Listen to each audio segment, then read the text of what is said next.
It was a big weekend for race fans. They filled the stands in downtown Detroit this weekend for the 2023 Grand Prix for the first time in more than 30 years. Alex Palou made it to the winner's circle, greeting fans and taking photos. Joining us this morning to talk about this weekend's race in the Grand Prix is the Grand Prix president, Michael Montry, and chairman Bud Dinker. I just want to say thanks for being here to give us some behind-the-scenes perspective of not only the Grand Prix, but what it took. So I guess I'll start off with, how proud are you, as far as how it went, and did it meet your expectations? Well, the idea came to Michael and I just 18 months ago to have this race on downtown, off of Belle Isle, after so many years there, 13 years on Belle Isle. And it was to bring the community together and have an inclusive environment. And then this word free came up often. Free fans could see it on Jefferson Avenue. Hart Plaza was free for Stephen Aoki concert, Big Boy concert. Riverfront was free. So we saw so many families down there yesterday and through the weekend, and that was one of the expectations we had hoped for.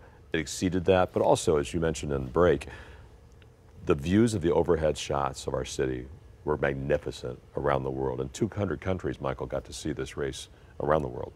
Yeah, no doubt, no doubt. It was beautiful visuals, beautiful visuals. Yeah, and I was watching it from TV, a spectator. You mentioned the families. For some reason, I have a daughter, she's a year and a half, and I was thinking, oh, it'll be too loud. I saw families down there, and they had the ear cups to protect the kids, their ears. And I'm like, okay, so I know what I'm doing next year.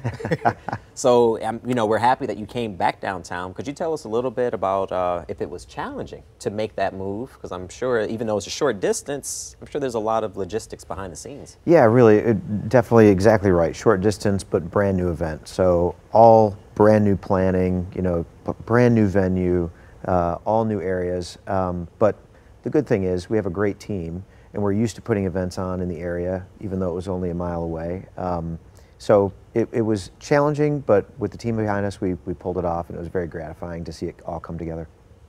And how has so now that you moved it into the city, how did the community respond to it? I'm sure that was probably, you mentioned that was like the focus, that you wanted it to be more community-centric. How did they respond?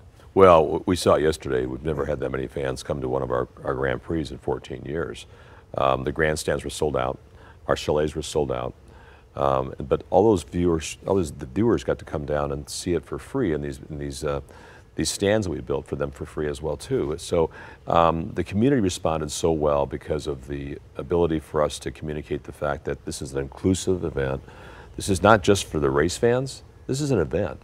So the kids came down. We had a lot of activities for everybody to be engaged in. And for that purpose alone, I was most proud, and I would say far exceeded my expectations of who showed up there yesterday. Yeah. Not just race fans, but families that wanted to come down and enjoy an event, not just a race.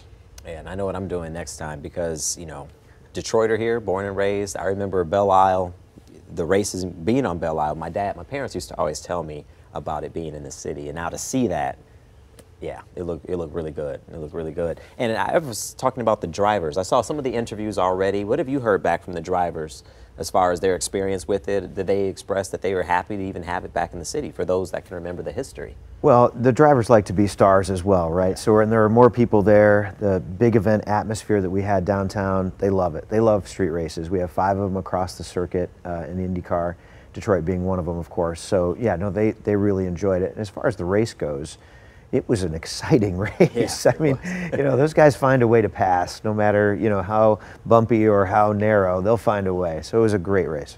Now, we're almost out of time, but I have to ask, anything you could share that you have any bright ideas for next year's race that you are thinking about adding, or? Well, I can tell you it's going to be the same weekend as we had this year. It'll be the weekend after Memorial Day, all right, book after the Indy 500. So those of you that haven't had a hotel room, I know the race teams have already booked their hotel rooms. Team Penske stayed at the Foundation, for instance. A lot of teams stayed at the Marriott. Some people stayed at the Shinola. So it's the week after Memorial Day weekend, and we'll announce what series will come back and race. Of course, IndyCar will be back, sports cars will be back.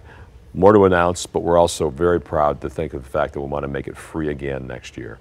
All right, looking forward to it. Yeah, I'm sure the anticipation is going to be built as well now that we know that it's here. So Michael and Bud, thanks for joining us this morning to talk about the behind-the-scenes aspect of it.